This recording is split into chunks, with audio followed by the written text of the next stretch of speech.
मनोज सिंह काका भ्रष्टाचारी होने का आरोप विपक्ष के हर नेता पर है, A to Z, और आधे से ज्यादा तो जेल में है। और प्रधानमंत्री ने जो 8 ट्वीट दनादन किए चुनावों की घोषणा होने के बाद, उनमें भी 4 ट्वीट्स में भ्रष्टाचार का जिक्र है।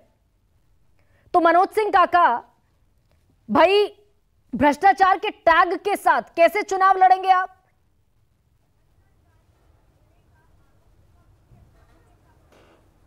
प्रधानमंत्री जी ने जो ट्वीट किए और उसमें चुनाव के पर्व का उन्होंने उल्लेख भी करा, लेकिन दीपक तले अंधेरा उनको नहीं दिखा। वो ऐसी पार्टी से आते हैं जिसके राष्ट्रीय अध्यक्ष बंगारू लक्ष्मण ने सरेआम, इस देश में कोई ऐसी राजनीतिक पार्टी जिसके राष्ट्रीय अध्यक्ष ने सरेआम अगर घूस लिया तो उनके पार्टी के राष्ट्रीय अध्यक्ष थे।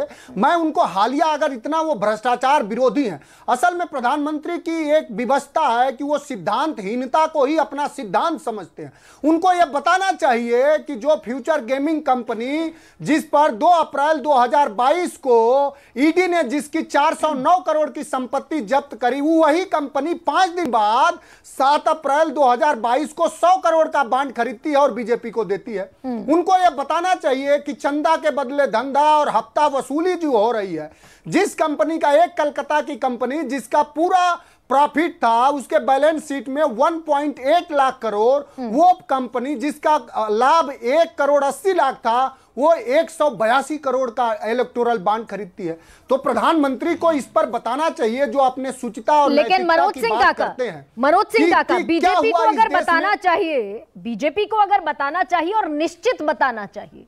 मैं स्टैंड बाय करती हूं आपके साथ। टीएमसी को नहीं बताना चाहिए, कांग्रेस को नहीं बताना चाहिए? निश्चित रूप से बताना चाहिए, लेकिन डे ऑफ द गवर्नमेंट कौन है, सुचिता कौन है? जो आंकड़े आए हैं इस देश के आपके माध्यम से, पूरा देश का नौजवान किसान ये जाने कि ये वो हफ्ता वसूली वाले लोग हैं जिन लोगों ने आपके बरक्स इस देश में 12,000 करोड़ रुपए का चंदा लिया, उसमें 70% से ज्यादा भारतीय जनता पार्टी को मिला। तो पूरे देश को 5 किलो सड़ा हुआ राशन दे करके और अपने 500 करोड़ का चंदा लेकर के, ये दृष्टि है प्रधानमंत्री की और भारतीय जनता पार्टी की इस देश के किसानों, गरीबों और वंचित तबके के साथ। उसका सिर्फ एक विकल्प है। आपने अपने शुरुआती जो उद्बोधन में कहा कि कैसे हराएंगे, सब एक तो नहीं दिखते। मैं आपसे कह रहा हूं कि 1977 वाली बात होगी, वही बात होगी इंडिया गठबंधन के साथ कि सेनानी करो प्रयाण अभय, भावी इतिहास तुम्हारा है, ये नखा तमा के बुझते हैं सारा आकाश तुम्हारा। तो इस देश की जनमानस, जनता एक है।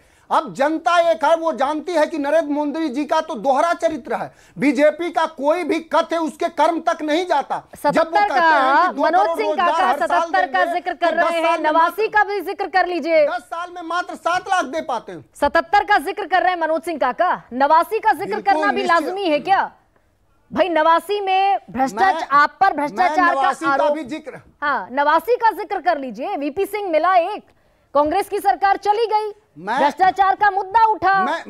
आपके यहां कौन है? मैं 89 के बाद 80 का भी जिक्र करना चाहूंगा, जब कितनी प्रचंड बहुमत से आई थी। तो अभी तो बहुत सारी चीजें हैं। एक बार किसी एक पार्टी ने, कांग्रेस के साथी बैठे हैं, वो बताएंगे कि 80 में तो उनकी 253 सीटें थी, 353 सीटें थी सारी, तो अभी तो उसको भी बीजेपी को पार करना। एक बार उनकी 400 से ज्यादा सीटें थी। तो इस देश में हमेशा लोकतंत्र का मालिक जनमानस है, और जो माननीय अखिलेश यादव जी की पीडीए की अवधारणा है, मानवता को स्थापित करने वाली, कि जो 90% तबका है उसका जातिगत जनगणना करा लीजिए, उसका आर्थिक, सामाजिक, राजनैतिक और शासकीय उनकी हिस्सेदारी तय कर दीजिए, वो उस अवधारणा के साथ है। और 303 में से मात्र 50 सीट तो इनकी यूपी में कम हो रही है। तो ये कहां जाएंगे? बिहार में कितनी कम हो रही, महाराष्ट्र में कितनी कम? इनसे पूछना चाहूंगा तमिलनाडु, मैं पूछना चाहूंगा तमिलनाडु में कितनी सीटें जीतेंगे, केरला में कितनी सीटें जीतेंगे, कर्नाटक में कितनी सीट जीतेंगे? जो भारतीय जनता पार्टी 2014 के बाद से, मैंने कई दिन ये संवादों में कहा, पूरा देश ये जाने कि 9 राज्यों में इनकी सरकार नहीं आई, चुनाव में ये हारे, लेकिन जनादेश को न मानते हुए धनादेश से, अपने बाहुबल से, आईडी से, आईटी से और सीबीआई से इन्होंने सरकारों को खरीदा है। तो इस देश की जनमानस बिकाऊ नहीं है। विधायक हो सकते हैं, कुछ बिकाऊ प्रतिनिधि होंगे, लेकिन जनमानस बिकाऊ नहीं है। और यह बीजेपी का अहंकार गरूर हारेगा और तो मैं ये मानूं मनोज सिंह काका, मनोज आप ये कह रहे हैं कि उत्तर प्रदेश में, एक सेकंड, आप ये कह रहे हैं कि उत्तर प्रदेश में 80 में से 80 का जो टारगेट है भारतीय जनता पार्टी का, आप ये कह रहे हैं कि उसमें से -50 भारतीय जनता पार्टी उत्तर प्रदेश में 8 का अपना टारगेट रखे। चूंकि ये जो नारा दे रहे हैं कि अब की बार बीजेपी 400 के पार, और देश की जनता और बेरोजगार नौजवान, उत्तर प्रदेश का किसान नारा क्या दे रहा है कि अब की बार बीजेपी की हार, अब की बार बीजेपी की हार। वो पूछ रहा है कि बताओ, जब पूरी दुनिया में कच्चे तेल की कीमत $120 प्रति बैरल थी, तब तो वो हिंदुस्तान में डीजल 50 रुपया 55 रुपया था, और जब अब अंतरराष्ट्रीय बाजार में $82 है, तब आप डीजल 100 रुपया दे रहे हो। तो इतना कहां लूट हो रही है और किसके पेट भर रहे हो? क्या उन्हीं में से इलेक्टोरल बॉन्ड से चंदा आ रहा है? इसी मुद्दे पर इंडिया गठबंधन ने राजस्थान लड़ा, इसी मुद्दे पर आपने मध्य प्रदेश लड़ा, इसी मुद्दे पर छत्तीसगढ़ लड़ा, और इसी मुद्दे पर आपने यूपी के विधानसभा चुनाव भी लड़े। अभी का मुद्दा मेरे साथ तौसीफुर रहमान है। तौसीफुर रहमान, भ्रष्टाचार की बात करते वक्त इसलिए डर लगता है क्या विपक्ष को? 30 सेकंड देंगी आप? बहुत छोटा सा मनोज, बहुत छोटा सा कह दीजिए जी।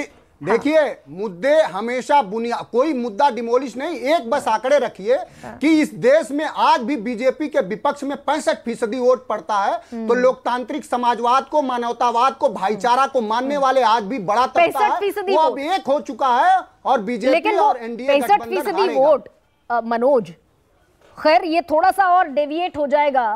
जयंत चौधरी को आप नहीं रोक पाए, मायावती को आप ला नहीं पाए, खैर, लेकिन मैं उस पर दूसरे राउंड में आऊंगी।